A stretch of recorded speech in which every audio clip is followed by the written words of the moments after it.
Welcome भक्तिभाव दिल से। आज हम हरतालिका तीज व्रत कथा का पाठ करेंगे।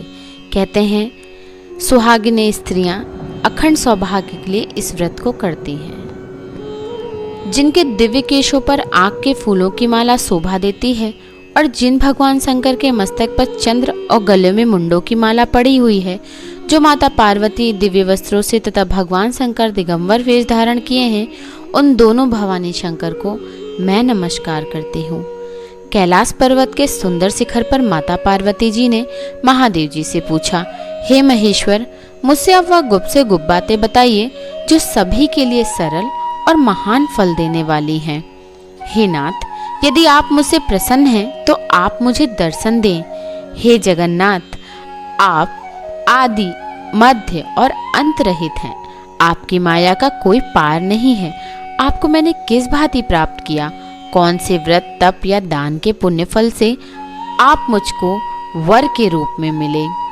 महादेव जी बोले, हे देवी, मैं आपके सामने उस व्रत के बारे में कहता हूँ जो परम गुप्त है।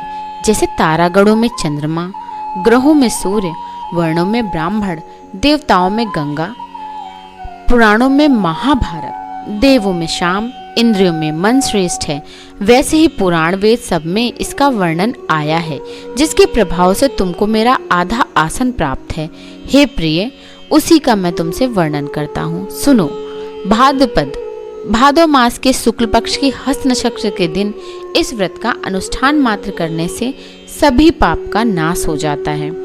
तुमने पहले हिमालय पर्वत पर इसी महान व्रत को किया था, जो मैं तुम्हें सुनाता हूँ। पार्वती जी बोली, हे प्रभु, इस व्रत को मैंने किस लिए किया था, ये मुझे सुनने की इच्छा है, सो कृपा करके कहें। शंकर जी बोले, आर्यवर्त में हिमालय नामक एक महान पर्वत है, जहाँ अनेक प्रकार की भूमि अनेक प्रकार के वृक्षों से सुशोभित है, जो सदैव बर्फ से ढके हुए तथा गंगा की कलकल ध्वनि से शब्दायमान रहता है। हे पार्वती जी, तुमने बाल्यकाल में उसी स्थान पर परम तप किया था और 12 वर्ष तक के महीने में जल में रहकर तथा वैशाख मास में अग्नि में प्रवेश करके तप किया। सावन के महीने में बाहर खुले में निवास कर अन्न त्याग कर तप करती रही। तुम्हारे इस कष्ट को देखकर तुम्हारे पिता को बड़ी चिंता हुई। चिंता में वो सोचने लगे, मैं इस कन्या का विवाह किससे करूं? एक दिन नारद जी वहां आए और देवर्षि नारद ने तुम शैलपुत्री को वहां देखा। तुम्हारे पिता हिमालय ने देवर्षि को अर्घ पाद आसन देकर सम्मान सहित बिठाया और कहा, हे मुनीश्वर, आपने यहाँ तक का आने का कष्ट कैसे किया? कहें, क्या आज्ञा है? नारद जी बोले, हे गिरिराज, मैं विष्णु भगवान का भेजा हुआ आया हूँ। तुम मेरी बात सुनो। अपनी कन्या को उत्तम वर को दान करें। ब्रह्मा, इंद्र, शिव आदि देवताओं में विष्णु भगवान के समान कोई भी उत्तम नहीं है, इसलिए मेरे मत से आप अपनी कन्या का दान भगवान विष्णु को ही दें। हिमालय बोले, यदि भगवान वासुदेव स्वयं कन्या को ग्रहण करना चाहते हैं और इस कार्य के लिए आपका आगमन हुआ है, तो वह मेरे लिए गौरव की बात है। मैं अवश्य ही उन्हें ही दूंगा। हिमालय का यह आश्वासन सुनते ही देवर्षि नारद जी आकाश में अंतर्ध्यान हो गए और भगवान विष्णु के पास पहुंचे।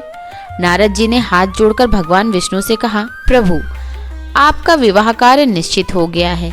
इधर हिमालय ने पार्वती जी से प्रसन्नता पूर्वक कहा, हे पुत्री, मैंने तुमको गरुड़ध्वज भगवान श्री विष्णु को अर्पण कर दिया है।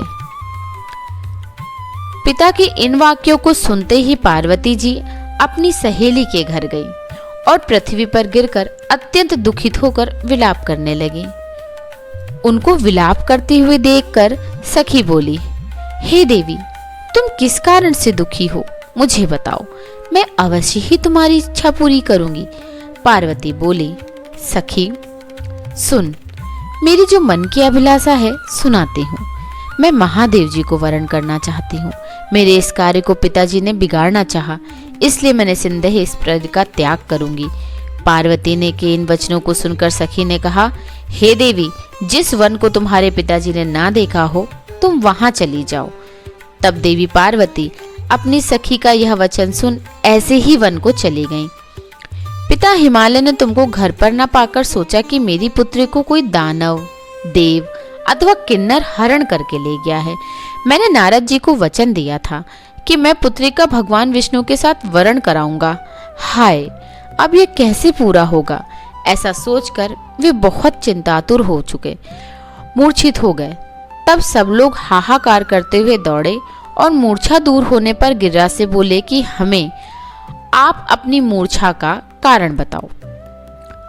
हिमालय बोले, मेरे दुख का कारण यह है कि मेरी रत्न रूपी कन्या को कोई हरण करके ले गया, या सांप ने डस लिया, या किसी सिंह ने मार डाला।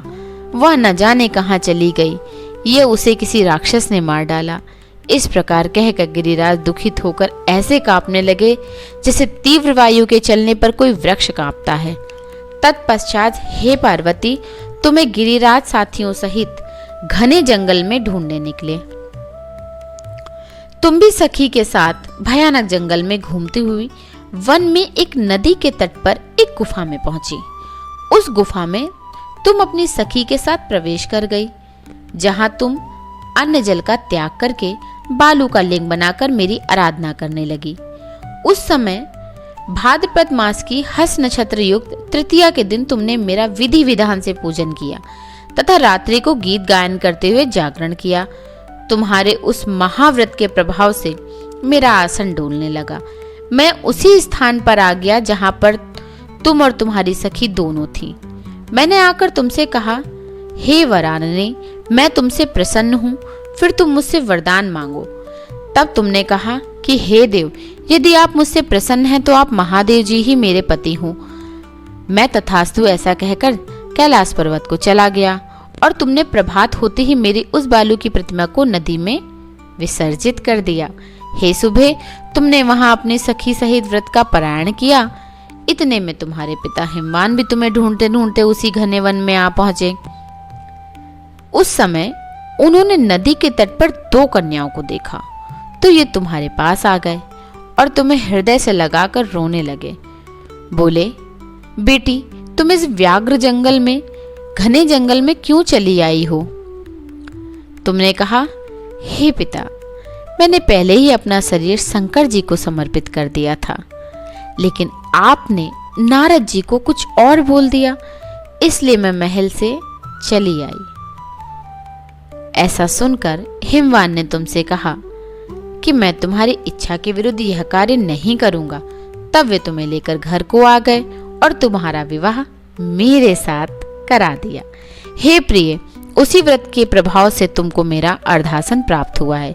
इस व्रतराज को मैंने अभी तक किसी के सम्मुख वर्णन नहीं किया है।